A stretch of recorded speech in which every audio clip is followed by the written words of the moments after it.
Good, how are you? Okay, we're next joined by our next driver for our driver media availability, Matt Kenseth.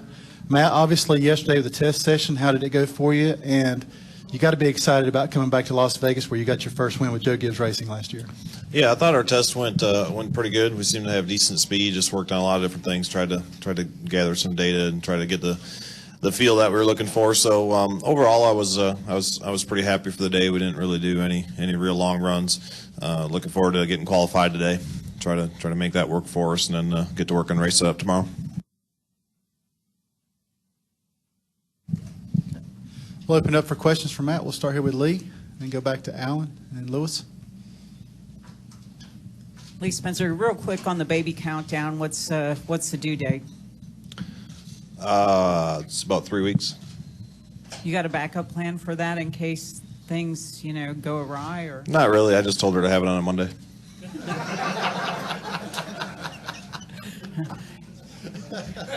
Now back to racing.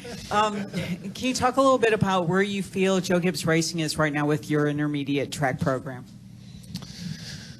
Well, it's tough to say since we haven't ran an intermediate track yet, but I felt like, I felt like the test, kind of like I just said, I thought the test was okay. I thought, we had decent speed and the car reacted good to change, but anyway, so nobody's raced here obviously with this new no ride height rule and with a new aero package with a bigger spoiler and all that stuff. So it's a little bit of an unknown really until you get going. I think today get qualified and then really get through race practice tomorrow before you have a real good idea. I haven't got the chance to catch up with Denny or Kyle after the test yet yesterday. So, but I was encouraged with what we saw yesterday. So we'll just have to see how the weekend goes.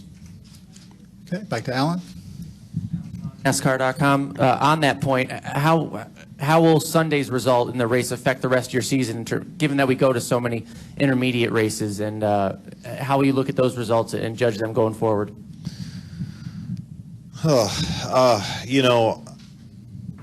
feel like when you get back from California, you kind of have a pretty good idea where you stack up compared to your competition, because you've been at a super speedway, you've been at a flat mile, you've been at intermediate like this. Bristol's a short track, and then a real wore out pavement type track like California. So you kind of get an idea where you are and where you need to improve. But it's so early in the season. I don't think in the first handful of races you can really predict where you're going to be at the end of the year, because things change a lot.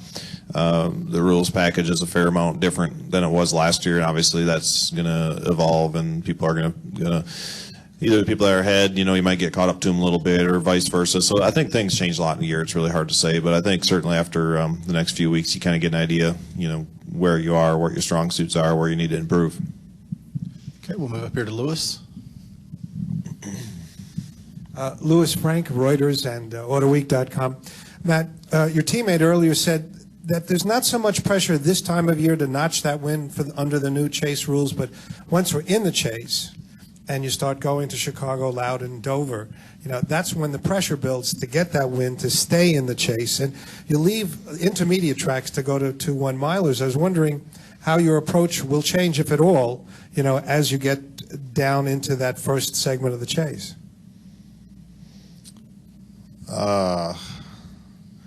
Man, we're talking about the chase already. Yeah, I didn't bring it up. So it's the first week of March. I know. I have put almost zero thought into the chase. I mean, it's so early in the season. I've really been focused on the new procedures for qualifying, the new ride height rule. Try to get a feel for that. Try to get a feel for changes, the new aero rules. I could honestly, at this point of the year, I could care less about the chase. I'd really like to win a race so you feel like you're qualified. And then, I think we got 6 months of racing to do before we got to worry about that. I think it's probably a little bit early. Okay. Thank you. For me, I haven't thought about it. Maybe other people have. I just haven't. Any other questions for Matt? Okay, back here in the back with Marty.